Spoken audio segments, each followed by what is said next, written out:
السلام علیکم ناظرین، کیسے ہیں آپ سب؟ امید ہے آپ سب خیریت سے ہوں گے۔ آج کی ہماری اس ویڈیو کا موضوع پنجاب کے شہر رحیم یار خاں میں موجود میو مبارک قلعے کے بارے میں ہے۔ آج کی اس ویڈیو میں ہم جانیں گے کہ اس قلعے کو کس نے تعمیر کروایا اور اس میں موجود پر اسرار پتھر کی حقیقت کیا ہے۔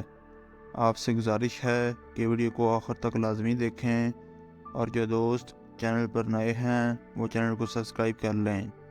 آپ کا وقت ضائع کیے بنا ویڈیو کا آغاز کرتے ہیں۔ ناظرین اکرام، قلعہ میو مبارک جس کی باقیات آج بھی رحیم یار خاں شہر سے 10 کلومیٹر شمال میں موجود ہیں۔ قلعہ میو مبارک ان 6 قلعوں میں سے ایک ہے جو رائے سہرس نے 598 سے 632 عیسوی کے درمیان بنائے۔ بعض روایات کے مطابق یہ قلعہ 5000 سال قدیم ہے۔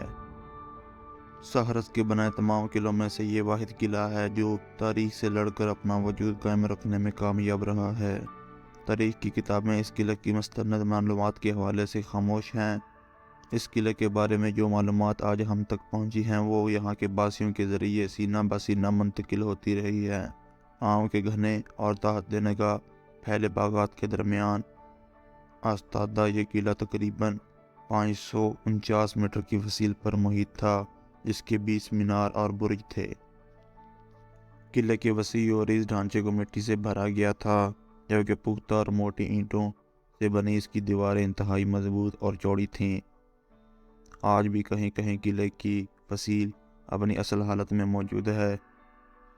اس قلعے کے متعلق مقامی افراد میں بہت سی کہانیاں اور روایات مشہور ہیں۔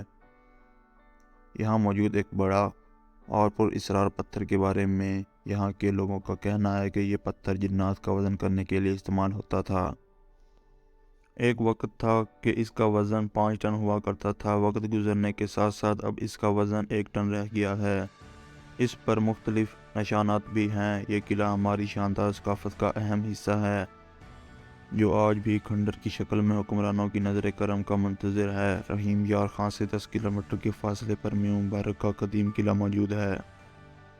شمال مغرب میں اب بھی کئی جگہ پر فصیل کے حصے نمایاں نظر آتے ہیں اور 50-60 فٹ مٹی کے ڈھیر کو اپنے دامن میں سمیٹے ہوئے ہیں۔ یہ قلعہ راجہ سہرس نے اپنی ماں کی رہائش کے لیے بنوایا تھا۔ اس عہد کو حضرت عیسیٰ علیہ السلام کا ہم عصر خیال کیا جاتا ہے۔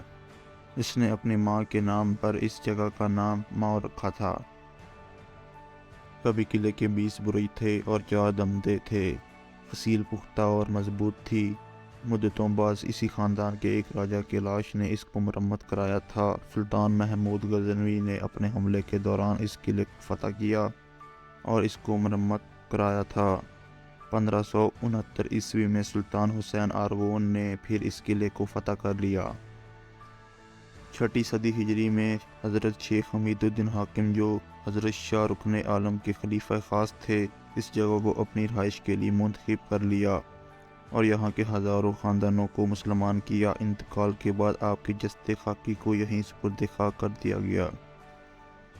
اگر ہماری ویڈیو پسند آئی ہو تو اس کو لائک کر کے ہماری حوصلہ افزائی کریں اور دوستوں کے ساتھ شیئر کریں۔